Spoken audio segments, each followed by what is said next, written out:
Déjà, petit test micro pour voir si vous m'entendez bien. Faut mettre le micro, je sais que j'ai la voix qui porte d'habitude, mais là, avec le bruit autour. Est-ce que c'est bon? Super, très bien. Bonjour à tous, merci d'être venus. Ce qu'on était venu vous présenter, c'est un peu dans la continuité de ce qu'on avait fait l'année dernière. Donc pour rappel, l'année dernière, on était venu, comme on était au balbutiement de l'Aéro 2020, je laisse le temps un petit peu à tout le monde de mettre son casque. Comme on était au balbutiement de l'Aéro 2020, on était venu présenter des solutions de pack double service collective pour montrer que c'était des choses qui étaient non seulement réalisables, mais qui avaient déjà été réalisées.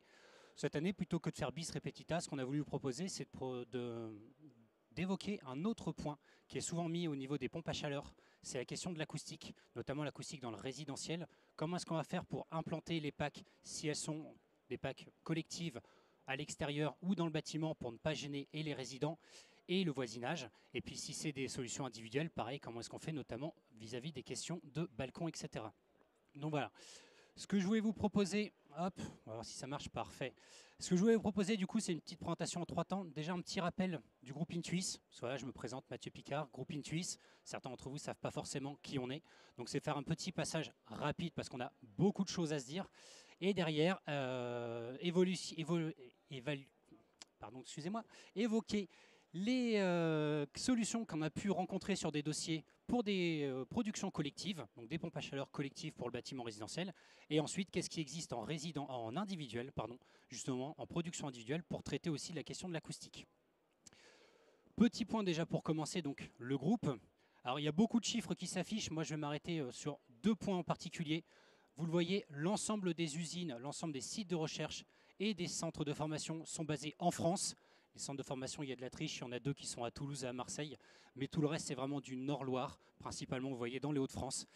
Ça, c'est une ADN qu'on va retrouver au niveau de l'origine France garantie juste après, mais c'est vraiment quelque chose qui nous caractérise, la volonté non seulement de fabriquer en France, mais de développer aussi les produits en France et de compter du coup sur les compétences des personnes en France pour pouvoir avancer justement sur les réglementations. L'autre point, toujours dans cette optique, je vais tester pour voir si ça marche. Ah, je ne sais pas si vous voyez, mais il marche bien. C'est les 130 brevets qu'on a sur la deuxième colonne.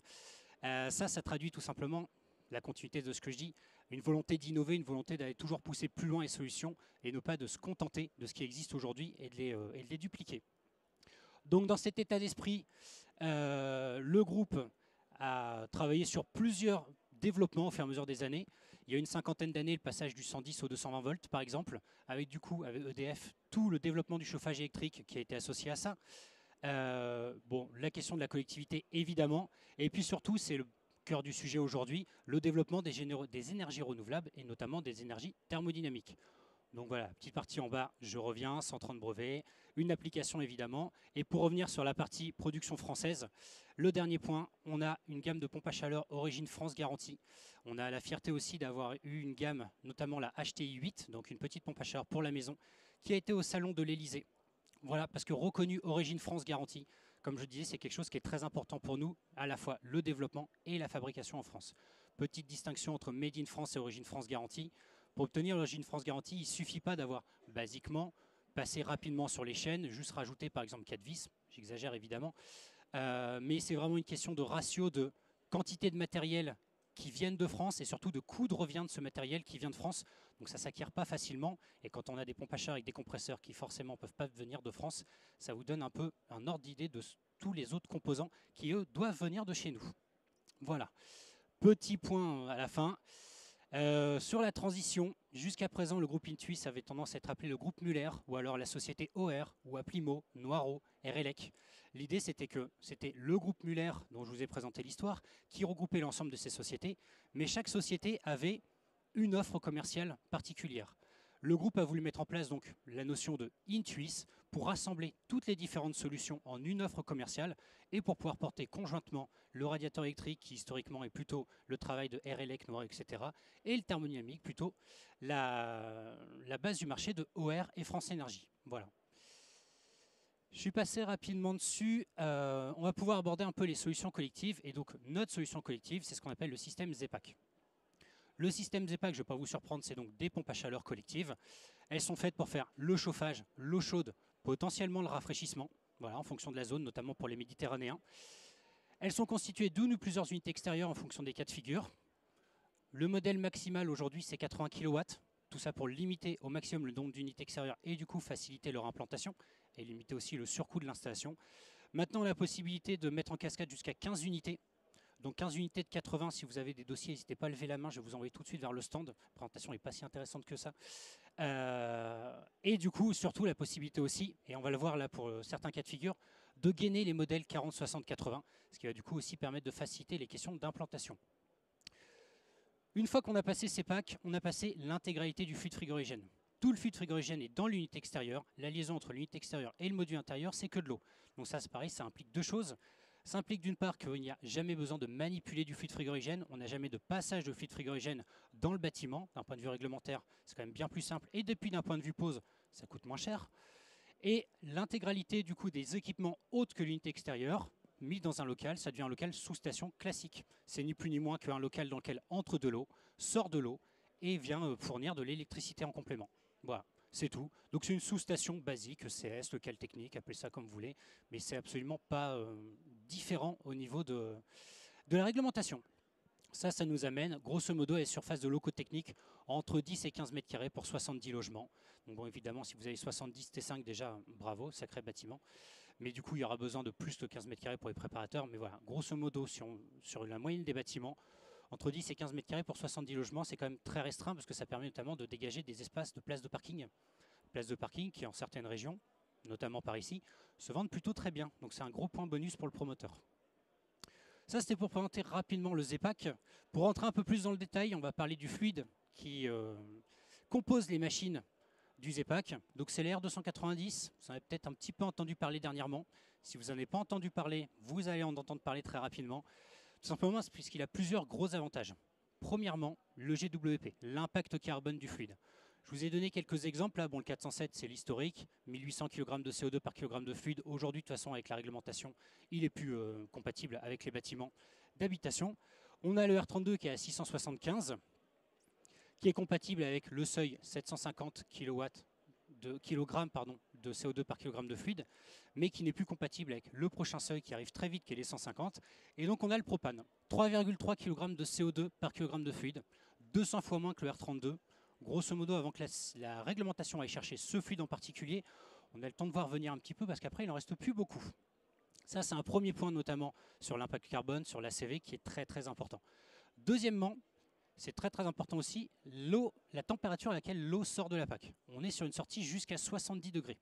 Alors déjà, il y a deux choses. C'est jusqu'à 70 degrés, ce n'est pas exclusivement 70 degrés. S'il y a besoin de moins, la PAC saura faire moins toute seule, sans système de régulation externe. Et 70 degrés, ça veut dire qu'on peut travailler sur un régime 60-40 très classique. Donc vous n'êtes pas obligé de modifier les émetteurs que vous avez l'habitude et que les maîtres d'ouvrage ont l'habitude d'employer pour poser une pompe à chaleur. Et évidemment, plus les émetteurs sont basse température, mieux c'est. C'est comme pour la chaudière. La chaudière va mieux condenser sur un départ plus bas en température. Les compresseurs de la PAC vont moins travailler et donc du coup, il y aura des meilleurs COP. Mais ce n'est absolument pas une obligation. Vous pouvez rester sur une 60-40 et c'est même en réalité la très très grosse majorité des dossiers aujourd'hui. Deuxième point, on sort à 70, ce qui veut dire qu'on est capable de faire l'eau chaude sanitaire exclusivement par la pompe à chaleur. Pas d'appoint gaz, pas d'appoint élec. Et quand je dis eau chaude sanitaire, c'est le stockage à 60 degrés, le maintien de la boucle. Si on est capable de stocker à 60, on est capable de maintenir la boucle. Et les questions de la légionnelle. Pareil, le flash, pour rappel, la réglementation, c'est 32 minutes à 60 degrés par jour. Ou 1 minute à 70. Mais là, en l'occurrence, on n'aura pas besoin de monter aussi haut en température. Voilà, donc c'est bien une production intégralement thermodynamique sur le chauffage et sur l'eau chaude, jusqu'à 70 degrés et jusqu'à moins 20 degrés extérieurs. Voilà, avec les 70 degrés. Donc concrètement, ça veut dire que toute la France, même en moyenne montagne, est compatible avec un système R290. Ça commence à couvrir une très très grosse zone. Effectivement, la Sibérie ne le sera peut-être pas, mais je ne pense pas que vous ayez beaucoup de dossiers par là. On a vu les questions de sortie aval, comme on dit, donc les sorties primaires. On a vu la question de l'air extérieur. Qu'est-ce qu'il en est du COP? Le COP se maintient très très bien avec le R290. Un exemple, si on a une température extérieure à 7 degrés, une eau qu'on veut sortir à 45 degrés, c'est un COP à 3,8. Ce qui est, je vous laisserai comparer avec les différents systèmes, vraiment un bon COP. Mais surtout, dès qu'on descend en dessous des températures négatives, donc le moins 7 par exemple, qu'on a ici pour un départ à 65 degrés, donc là on est vraiment au plus froid de l'hiver avec la production d'eau chaude et le chauffage qui tourne à pleine balle, on a toujours un COP de 2, voire mieux selon les modèles. Voilà. J'ai pas triché, j'ai bien mis le plus mauvais COP de la gamme, mais pas le meilleur. Donc c'est vraiment extrêmement intéressant comme COP. Tout ça mis bout à bout, le fait avec l'impact low carbone, les 70 degrés sur le primaire, jusqu'à moins de 20 degrés extérieur, avec de très très bonnes performances, c'est ce qui explique qu'aujourd'hui ça fasse à peu près 20 ans qu'on travaille avec ce fluide. Les premiers modèles ont été commercialisés en 2009, les premiers poteaux en 2006. C'est un fluide avec lequel on a beaucoup d'expérience. Et si je vous dis ça, c'est tout simplement parce que c'est un fluide que vous allez voir arriver chez beaucoup d'industriels. Je pense que ça parle de lui-même. C'est intéressant de savoir que pour le coup, on a énormément d'expérience avec ce fluide. On le connaît sur les machines, on le connaît sur les composants et on le connaît aussi sur l'aspect réglementaire, puisque c'est des fluides qui ne s'incluent pas n'importe où non plus. Pour revenir un peu aux caractéristiques des pompes à chaleur de façon générale, largeur maximale 1,2 m. Ça, c'est une référence directe au DTU étanchéité. Je vous explique. Sur le DTU étanchéité, on vient dire si la cote projetée au sol, la plus petite, est de 1,2 m ou moins, alors on autorise une surélévation de 40 cm des équipements. Si la cote est supérieure à 1,2 m, c'est 80 cm de surélévation. Ce n'est pas du tout la même chose pour toutes les implantations de toiture qu'on verra après. Si je prends ces 40 cm de surélévation qu'on peut du coup avec notre largeur maximale de 1,2 m, plus la hauteur de la PAC au sommet, ça fait moins de 2 mètres de surélévation au total. Et vous allez voir sur la solution qu'on appelle la tropézienne, pour intégrer les PAC dans la toiture, c'est très très intéressant de ne pas dépasser les 2 mètres. Ça se fait relativement facilement. Pour revenir sur ce qui va concerner vraiment cette présentation, l'acoustique, on a des ventilateurs qui sont de grand diamètre. Évidemment, plus le diamètre est grand, plus pour un même débit, la vitesse d'air est faible, moins il y a de bruit associé au passage d'air. Alors il y a d'autres éléments qu'on n'a pas forcément le temps d'évoquer et que vous pourrez l'évoquer avec nous sur le stand 67, dans la salle juste à côté. C'est la question du coup des pales aussi qui sont travaillées sur un certain profil spécifique. Mais voilà, dans la conception, la pompe à chaleur a été faite pour le résidentiel et ça passe aussi par la question de l'air tout simplement et du bruit du débit d'air. Autre point, toutes les machines à partir du moment où on est en résidentiel collectif ont 2 à 3 compresseurs. Ça veut dire deux choses. D'une part, ça veut dire qu'on enclenche le nombre de compresseurs qui ont besoin de tourner par rapport à la situation donnée. Évidemment, en plein hiver, la machine tournera à fond. Mais dès qu'on va être sur des périodes de mi-saison, typiquement mars-avril, potentiellement, il y aura peut-être sur une machine qu'un seul compresseur qui tournera, donc un seul compresseur qui fera du bruit, donc une réduction du bruit de l'équipement. Encore une fois, ça a vraiment été conçu pour le logement. Et deuxième point, du coup, si on a plusieurs compresseurs, ça permet d'alterner le temps de fonctionnement des compresseurs et d'augmenter leur fiabilité dans le temps. Voilà. Certains diront que ça veut dire que les deux compresseurs peuvent tomber en carafe en même temps. Oui, effectivement, c'est possible. Maintenant, d'une, vous pouvez très bien, si ça vous embête, les faire fonctionner un seul, puis passer au suivant quand ils tomberont en panne. Mais surtout, ce que ça veut dire, tout simplement, c'est qu'ils tomberont peut-être en panne en même temps, mais ils tomberont en même temps 2 ou 3 fois plus longtemps après le fait d'avoir qu'un seul compresseur. Voilà, donc ça me permet d'avoir une meilleure fiabilité dans le temps. Ça, c'était pour présenter globalement le ZEPAC au général. On va pouvoir rentrer un petit peu dans le cœur du sujet avec les différentes solutions qu'on a trouvées pour les implantations des PAC. La première solution, c'est la solution architecturale, c'est la plus simple à mettre en place quand elle est disponible. Pour l'illustrer, je vais prendre un exemple de 62 logements à Sartrouville avec le promoteur Nexity. Sur ce dossier, les PAC faisaient l'eau chaude sanitaire et le chauffage. On avait 3 machines de 80 que vous voyez juste là sur la photo. On avait un environnement urbain que j'ai qualifié de classique. Alors qu'est-ce que ça veut dire? Ça veut dire tout simplement qu'on n'a pas de bruit qui sort de l'ordinaire. On n'a pas de zone d'activité commerciale, on n'a pas de zone industrielle, on n'a pas de passage de chemin de fer. Bref, il n'y a aucune source de bruit exceptionnelle qui pourra, entre guillemets, servir les PAC en disant « de toute façon, ce n'est pas les PAC qui gêneront, il y a le chemin de fer qui passe juste à côté ». Voilà, on est vraiment dans un environnement standard. Et vous le voyez aussi sur la photo, on est sur un bâtiment sur lequel il y a une terrasse au dernier étage qui, grosso modo, est à 3 mètres de l'emplacement des PAC. On est sur de la promotion privée. Il n'était pas question que le bruit de la PAC en été ou même en mi-saison, quand la personne a envie d'aller sur sa terrasse, soit une gêne. Sinon, vous imaginerez bien qu'on se serait fait un petit peu tirer les oreilles. Donc on avait, mine de rien, des contraintes assez importantes. Pour le traiter, on l'a fait de plusieurs façons. D'une part, on a dimensionné avec plusieurs unités extérieures. Alors, je vous disais tout à l'heure, on a des machines jusqu'à 80 kg qui permettent de limiter le nombre d'unités extérieures. Ça permet de faciliter l'implantation. D'un autre côté, quand on met plusieurs unités extérieures, même chose que sur les compresseurs tout à l'heure, ça permet de niveler aussi le niveau de bruit. Là, en l'occurrence, sur les 3 pompes à chaleur, les 3 tourneront peut-être à -7. Dès qu'il fera 7 degrés dehors, peut-être qu'il n'y en aura qu'une et demie qui va tourner. Forcément, tout l'impact acoustique associé est largement diminué par rapport à un fonctionnement à plein pot. Donc le fait d'avoir plusieurs unités extérieures, ça permet aussi comme ça de créer une modulation. Après, c'est une question de bon compromis. Une peut suffire sur certains environnements. Peut-être qu'on peut passer de 1 à 2 sur d'autres. partir de là, ça ne sert pas non plus de passer de 4 à 6, parce que là, pour les implanter, ça va être une autre galère. Deuxième point, et ça c'est très important, on a posé les unités sur des kits ressorts. Une pompe à chaleur, ça vibre. Voilà, le fonctionnement fait que ça vibre. Les packs, les compresseurs ont des plots anti-vibratiles qui limitent la vibration de la tôle, qui limite la vibration de la machine. Mais en base, un peu de compresseur, un peu de ventilateur, une pompe à chaleur, ça a tendance à vibrer. Si ça vibre, si c'est posé au-dessus d'un logement, que ce soit sur des plots ou sur une dalle, les vibrations, c'est ce qu'on appelle les transmissions vibratoires solidiennes, elles peuvent se répercuter. Et dans la grande majorité des cas, quand on a des retours de problèmes d'acoustique, c'est parce qu'il n'y a pas eu de découplage comme ça, il n'y a pas eu d'éléments pour couper la vibration qui ont été posés sur le bâtiment. Donc ça, c'est un truc qui est super important. Ça ne coûte pas très cher, c'est facile à mettre en place, c'est de simples ressorts. Et ça règle une très grosse majorité des problèmes de l'acoustique. Donc ce sera systématiquement proposé par nos équipes, tout simplement parce que c'est ce qui fonctionne le mieux aujourd'hui. Et enfin, la dernière solution, la photo le spoiler un peu, c'est de faire donc ce que j'ai appelé une tropézienne, c'est-à-dire d'ouvrir les combles techniques vers l'extérieur. Donc évidemment, revêtement étanche, puisqu'on est soumis aux conditions extérieures. Ça, c'est la solution, c'est la petite mise à jour du référentiel NF Habitat, donc le Qualitel de novembre 2023. C'est justement parmi toutes les solutions et ou contraintes qui s'imposent aux pompes à chaleur, de proposer comme ça la solution de tropézienne. L'idée que forcément, mis comme ça, si l'emplacement est bien travaillé, on n'a pas d'effet de caisse de résonance. Pour ça, n'hésitez pas à vous rapprocher de nos équipes, justement pour être sûr qu'on n'ait pas cet effet de caisse de résonance. Et à partir de là, en fait, tout simplement, les transmissions acoustiques horizontales, puisque pour rappel, l'onde, c'est un mouvement d'air, donc forcément c'est physique. Donc plus vous mettez d'obstacles sur sa route, plus cette onde est réduite. Là, vous avez 2 murs de chaque côté, le volume tampon des combles, plus la toiture. Évidemment que la transmission à ce niveau-là est largement réduite. À partir de là, il va rester la question de la transmission verticale, mais là, pour le coup, ça part dans le ciel, donc ça gêne beaucoup moins les résidents. Voilà, ça c'est la première solution. C'est assez simple, notamment quand on a forcément des combles techniques, une toiture pente. Ça a l'avantage de régler le problème acoustique, ça a l'avantage de régler le problème esthétique. Vous voyez, les packs, je vous disais tout à l'heure, moins de 2 mètres de surélévation, elles ne dépassent pas de la toiture. Donc même pour le voisinage, du coup, esthétiquement, il n'y a pas la question qui se pose. Et puis, ça a l'intérêt de mettre les packs à l'extérieur, où elles peuvent bien respirer, avec un peu de place pour les entretenir. Quand on n'a pas la possibilité de fonctionner comme ça, on va plutôt se tourner vers des solutions techniques. Là, c'est un dossier de 92 logements à Aubervilliers, donc porté par le promoteur CFD et par le bureau d'études AB Environnement. Donc déjà, merci à eux de nous avoir fait confiance.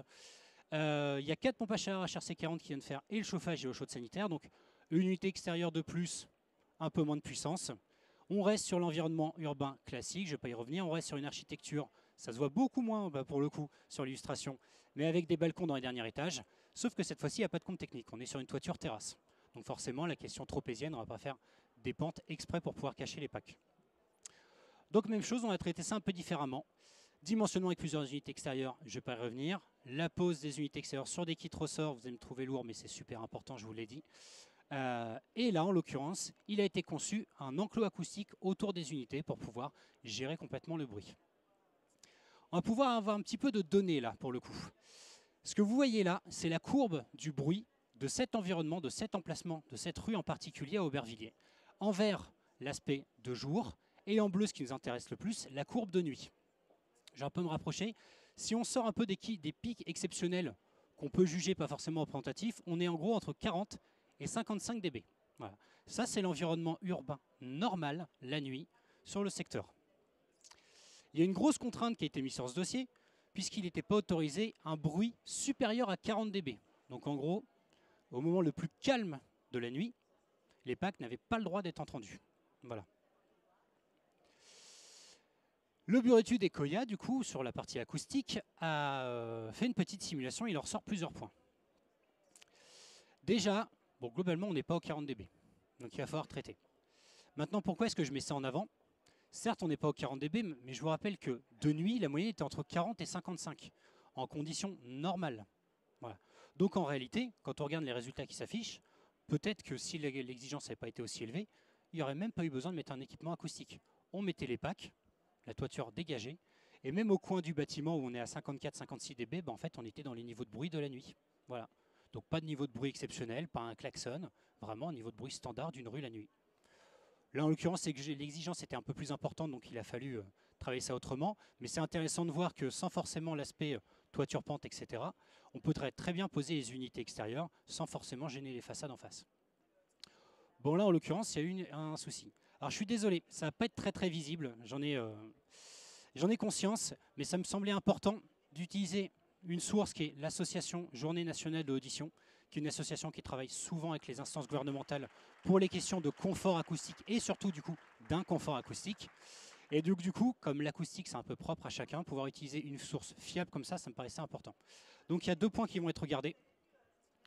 Un point à 60 dB, qui est un petit peu au-dessus du bruit qu'auraient généré les packs. C'est une conversation normale. Donc, c'est pas ce que je suis en train de faire là, à porter un petit peu la voix. C'est vraiment, quand on parle avec ses collègues, avec ses amis, à un niveau normal. Donc, c'est absolument pas un niveau gênant. Voilà. Je vais reforcer un petit peu, mais là, c'est pour la démonstration. L'objectif qui était annoncé, c'était 40 dB. 40 dB, c'est ce qu'eux ont identifié comme un bureau ou un appartement tranquille. Et quand on est tranquille, c'est pas quand il y a les claviers qui tapent en même temps. C'est vraiment, on est seul. Dans le bureau, on n'a aucun bruit environnement. Donc c'est très calme. Voilà. Je vous annonce des valeurs de décibels depuis tout à l'heure. C'était un petit peu justement pour mettre des niveaux de comparaison à ces niveaux de décibels.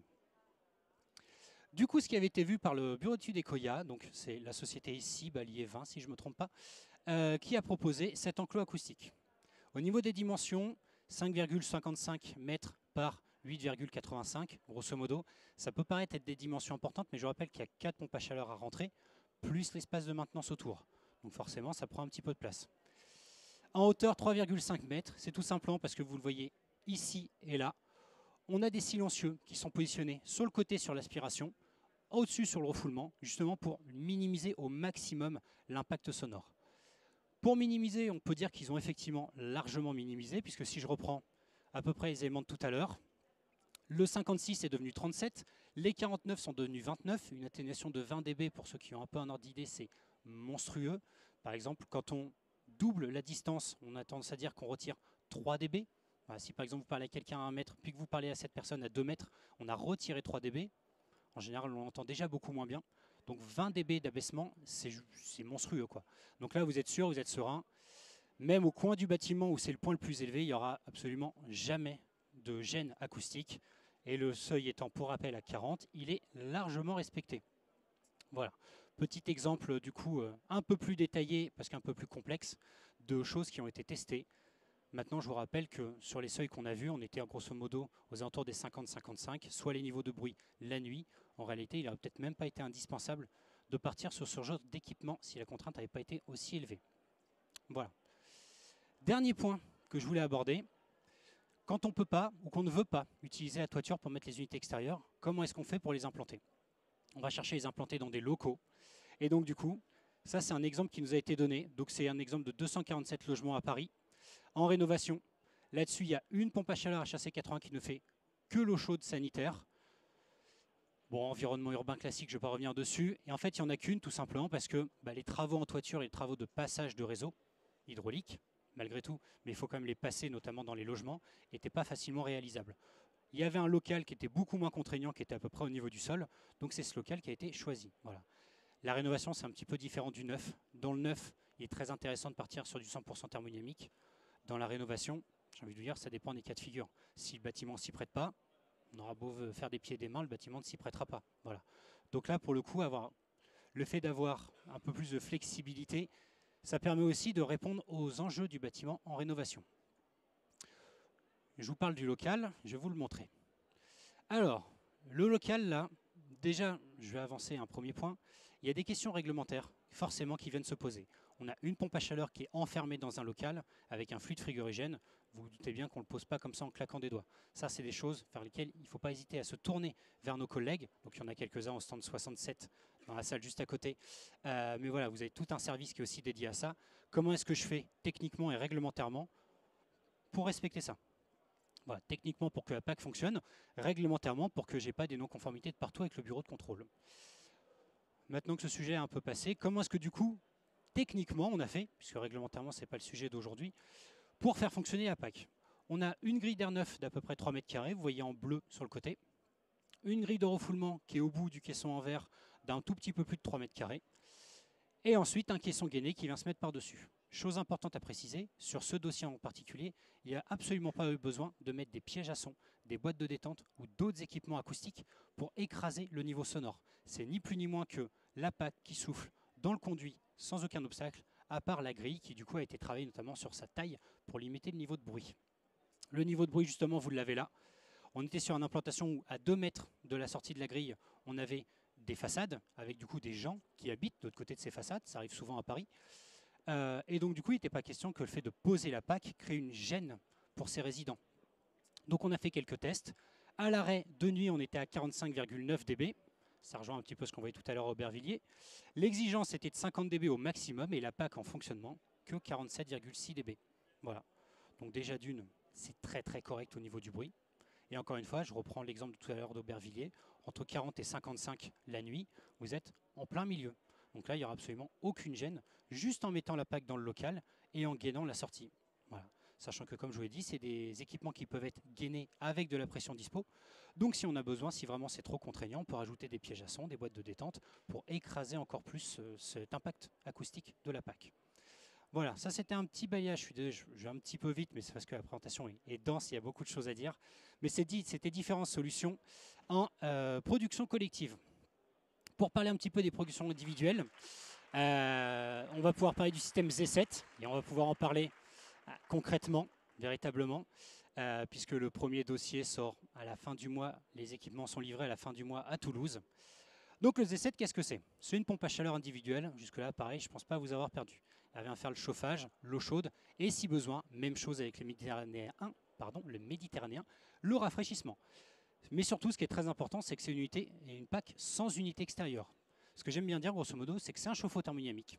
Vous avez un conduit d'aspiration d'air, un conduit d'évacuation d'air. Vous avez, comme un chauffe-eau thermo, vous avez la tête thermodynamique posée sur une cuve, comme un chauffe-eau thermo, cuve de 200 litres en inox, en l'occurrence. Et vous avez simplement ajouté, c'est ce qu'on voit à droite, 2 tubes qui vont faire le soufflage de l'air du logement, chaud ou froid en fonction des conditions, et forcément la reprise de cet air pour pouvoir continuer le cycle. Voilà. Donc déjà, premièrement, question du bruit au niveau des balcons, question du bruit au niveau des terrasses, du voisinage, zéro. Vous n'avez pas d'unité extérieure, vous n'avez pas de bruit à ce niveau-là. Voilà. Il y a la possibilité soit d'aller chercher en façade, soit de mettre sur des conduits collectifs plusieurs systèmes. Donc c'est rapidement ce que vous voyez juste à côté, c'est ce qu'on verra sur la slide d'après, tout simplement pour pouvoir aller chercher la toiture. Le placard, je vais rentrer un petit peu dans le détail juste après, mais grosso modo, c'est dimension intérieure 80 cm par 80 cm. L'intégralité des équipements est accessible depuis la façade, donc c'est vraiment, et il fait 60 cm, 63 par 60 exactement. Donc c'est vraiment pour laisser la place à l'installateur de poser correctement le matériel. Voilà, qu'on n'ait pas à devoir conjuguer entre le plaquiste, l'installateur qui doit poser le système, mais moi je dois mettre mes cloisons, ah ouais, mais moi j'ai pas encore reçu les tubes. Non, non, voilà. L'installateur a la place, juste avec un placard de 80 par 80, ce qui est quand même assez pratique sur le chantier. Et pour poursuivre un peu la métaphore avec le chauffe-eau thermodynamique, niveau de pression sonore à 1 mètre, 40 dB. Encore une fois, on est sur les niveaux de bruit d'un chauffe-eau thermodynamique. Du coup, on va traiter ça comme un chauffe-eau thermodynamique. Pour l'implanter dans le logement, ce qu'on va faire, c'est que on va le mettre, je l'ai dit, dans un placard et on va venir travailler un placard qu'on dit renforcé. Il n'y a pas forcément besoin qu'il soit acoustique, même si sur certains cas, ce sera le cas, effectivement. Avec 40 dB, nous on a fait quelques tests. Si vous mettez des cloisons du carreau de plâtre, 50 mm, vous avez une atténuation d'à peu près 5 dB. Si vous partez vraiment sur le placard acoustique, BA13, 45 de laine de roche, BA13, là vous avez 8 dB d'atténuation. Je reprends juste l'exemple de tout à l'heure. Quand vous doublez à distance, c'est moins 3 dB. 8 dB, je vous laisse imaginer à quel point il faut reculer pour commencer à avoir un équivalence. Mais surtout, ce qui est très très important, c'est de mettre une porte. Une vraie porte avec un joint. Pas les portes coulissantes qui, grosso modo, équivalent ne rien mettre d'un point de vue acoustique. Vous mettez une porte pleine, un joint autour. Déjà, vous avez résolu la majorité des problèmes. À partir de là, c'est le positionnement dans le logement qui va décider si oui ou non il faut un placard acoustique. Je reviens au point juste avant du coup, puisque je l'ai switché. Il n'y a pas de soufflage dans les chambres. Le système vient souffler dans la pièce principale et un peu comme un poêle à bois, va venir participer au chauffage des chambres sans forcément l'assurer complètement.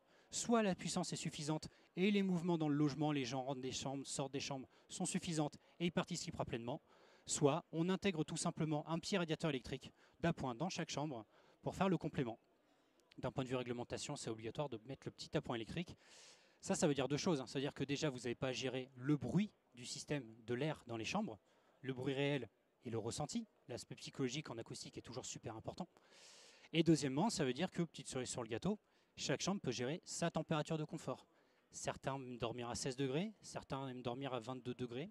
Je sais pas, ok.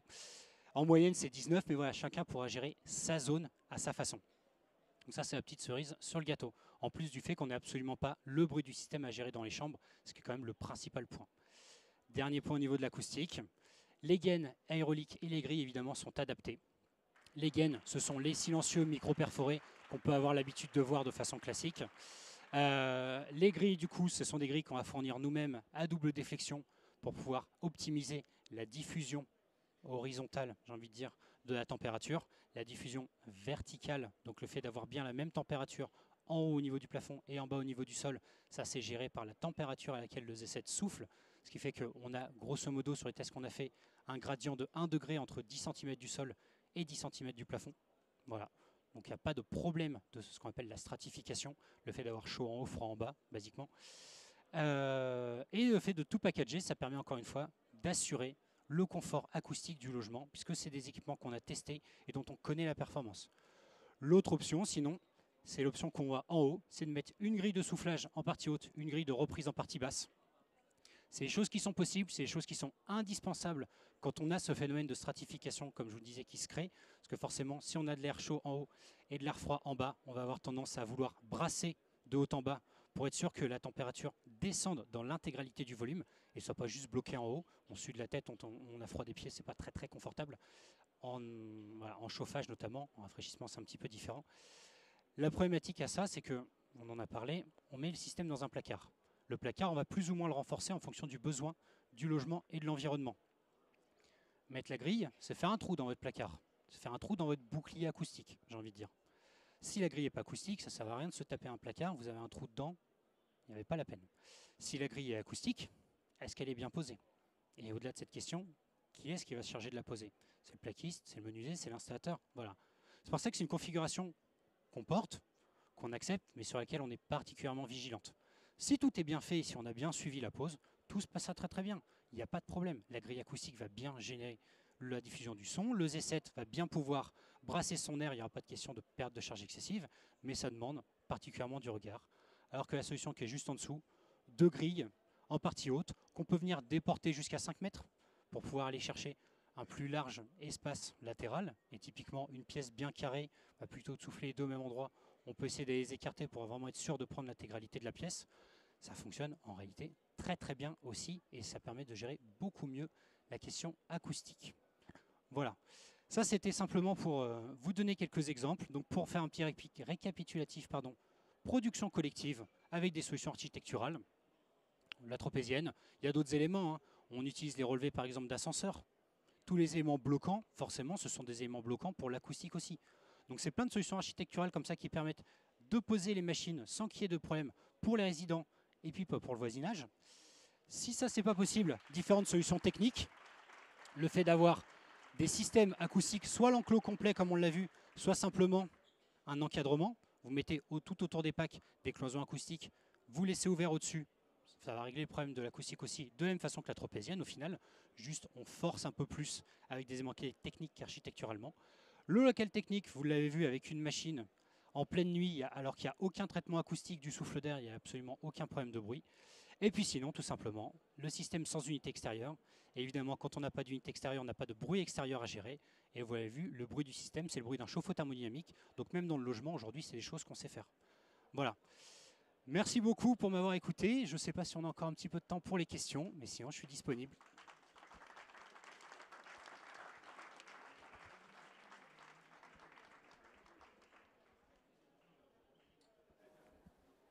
Je vais essayer, oui, je m'entends. Bonjour, j'avais une question par rapport à votre appareil, le Z7. Ouais. Est-ce que l'appoint électrique, il n'était pas envisageable de l'intégrer à la machine, tout simplement? Alors en fait, il y a plusieurs raisons pour lesquelles sur le Z7, j'essaie de revenir un petit peu en arrière, on n'est pas parti justement sur cet appoint électrique. Vous voulez dire sur le souffle d'air, pour que ce soit l'élec qui chauffe? Ouais, parce que je suppose que ça va gêner quand même pas mal de monde de devoir mettre des radiateurs électriques en plus de votre solution. Très honnêtement, j'ai envie de dire ça dépend des zones en France. Pour tout ce qui est proche Méditerranée, on va avoir tendance à avoir l'habitude de la climatisation et donc du chauffage et surtout du rafraîchissement par air. Pour tout ce qui commence à être plus au nord de la France, le chauffage par air déjà de base, c'est pas une habitude et presque c'est une hantise. Donc si on le fait de pouvoir chauffer les chambres sans avoir le souffle d'air dans les chambres, parce qu'en fait c'est ça le pire, hein, c'est pas dans la salle la télé sera allumée, on n'entendra jamais. Mais en pleine nuit, si on se met à avoir ne serait-ce que psychologiquement cet aspect de ah mais mon système il fonctionne, on va avoir des grosses craintes à la fois pour les bailleurs sociaux à la gêne des résidents, mais aussi pour les promoteurs. Est-ce que les acquéreurs vont vouloir acheter mon système alors que j'ai du souffle d'air dans la chambre? Pour prendre un peu un point de comparaison, j'aime bien comparer ça avec les chambres d'hôtel. Évidemment, ce sont des cassettes qui sont plus grosses et plus bruyantes, mais je ne sais pas si ça vous est déjà arrivé, vous rentrez dans la chambre d'hôtel et vous avez la cassette qui fonctionne à ce moment-là, vous avez identifié le bruit, vous savez qu'il est gênant. Bon, vous travaillez, vous regardez la télé, vous ressortez pour aller manger, peu importe. Et en fait, la nuit, si vous avez du mal à dormir, vous allez vous retrouver à vous dire putain, mais la cassette, en fait, elle me gêne. Vous vous levez, vous allez l'éteindre. En fait, vous vous rendez compte que la cassette a été déjà coupée. Parce que vous avez un bruit dans l'environnement qui vous gêne. Et comme vous n'avez pas l'habitude du vecteur R, vous avez tout de suite identifié c'est la cassette qui me gêne. Alors que ce n'est pas le cas du tout. Donc le fait comme ça de faire sauter ce morceau-là, c'était simplifier énormément la question acoustique. Il y a aussi une question de technique. Poser 2 tubes, comme c'est le cas ici, un pour le soufflage, un pour le reprise, c'est très très simple à faire et la majorité des installateurs sauront très bien le faire. Si on commence à faire de la multidiffusion, ça demande des compétences techniques que beaucoup d'installateurs n'ont pas, qui vont avoir sur le sud de la France, que nous-mêmes, très honnêtement, aujourd'hui, on n'a pas encore. On commence à apprendre l'aérolique, donc on ne pourra même pas forcément les accompagner là-dessus. Et du coup, ça aurait tendance à faire extrêmement peur. Là, on est sur un système qui a pour vocation d'être le plus simple possible, même dans l'implantation dans le logement et la pose par l'installateur.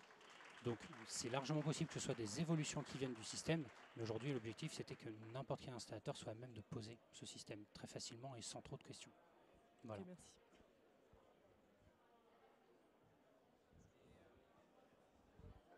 Je crois qu'il y a juste devant. Bonjour. Mais, pour ce système justement individuel, Ouais. pourquoi pas opter pour un système RO plutôt? Est-ce qu'il y a un blocage technique? Non, et en réalité ça aurait même été plus simple de faire un système RO. Simplement il y a un point, c'est que l'Aéro 2020 a intégré la question des DH, les degrés heure, l'inconfort lié à ça et du coup les consommations forfaitaires de froid qui y sont associées, et surtout le bassin méditerranéen notamment. Le fait d'avoir un système climatisé, c'est quasiment obligatoire aujourd'hui. Il y a très très très peu de dossiers qui arrivent à passer sans. Donc le fait de proposer comme ça un vecteur R permet d'être compatible avec l'ensemble des zones. D'autant plus que même si on n'est pas en Méditerranée, le bâti aérovent aujourd'hui est tellement compact, il y a une telle inertie que le vecteur R est beaucoup plus intéressant qu'en RT12. Il y a un autre point que je n'ai pas abordé, c'est que, outre, donc j'ai parlé du rafraîchissement, en réalité il y a 2 rafraîchissements sur le système. Il y a vraiment le rafraîchissement dit actif, la climatisation. Donc typiquement ce qui sera installé principalement dans le sud. On vient consommer pour rafraîchir, là je ne vais rien vous apprendre. Il y a un autre système qui va arriver sur la version de fin d'année. C'est ce qu'on a appelé le rafraîchissement passif. Quand on vient produire de l'eau chaude et qu'au même moment on a besoin de rafraîchir le logement, l'air sur lequel on vient prélever l'énergie pour produire de l'eau chaude, il est rafraîchi. Donc on va le mettre en contact avec l'air du logement, justement pour abaisser la température du logement. Et ça, pour le coup, c'est gratuit. Parce que toute la consommation que vous avez, c'est de la consommation d'eau chaude en réalité. Et ça, sur toutes les zones de France, moi personnellement j'habite à Rouen, tout de suite on peut se dire, c'est pas tellement la zone où il fait chaud, il fait 3 années de suite où il fait 37 quasiment une semaine. Bon, je suis pas tellement habitué à 37, le fait d'avoir un petit abaissement de température, je suis largement preneur. Voilà, c'est une autre raison pour laquelle on a voulu partir aussi sur le vecteur R. Voilà, je sais pas s'il y a d'autres éléments ou si on a le temps. On est bon? Impeccable. Il y a... Ouais. Oui, bonjour. L'ordre de grandeur du coût du caisson acoustique là, avec le plus perfectionné là, sur les 92 Celui de la société SIB. Ouais. Si je ne me trompe pas, on était aux alentours des 80-90 000 euros. Voilà. J'ai plus l'ordre de grandeur exact puisque je dois vous avouer que c'est pas moi qui suis le dossier. C'est un caisson qui est extrêmement performant, qui est lourd, vous l'avez vu. Donc forcément, c'est un caisson qui va avoir un certain coût. Comme je vous l'ai dit, le fait par exemple, et c'est en réalité même ce qui se fait plus souvent, d'avoir un cloisonnement autour des machines, même pas forcément avec des parois acoustiques, mais juste un cloisonnement autour des machines, déjà en réalité ça règle la majorité des problèmes. Là c'est que le promoteur était confronté à une énorme contrainte, 40 dB au maximum, c'est monstrueux, vous avez vu, hein. En réalité même le plus calme de la nuit ne fait pas 40 dB. Donc forcément ça demandait un système très très performant. Voilà, je pense qu'on est bon, merci beaucoup pour votre attention, merci de m'avoir écouté, et on vous retrouve sur notre stand, dans la salle juste à côté, numéro 67.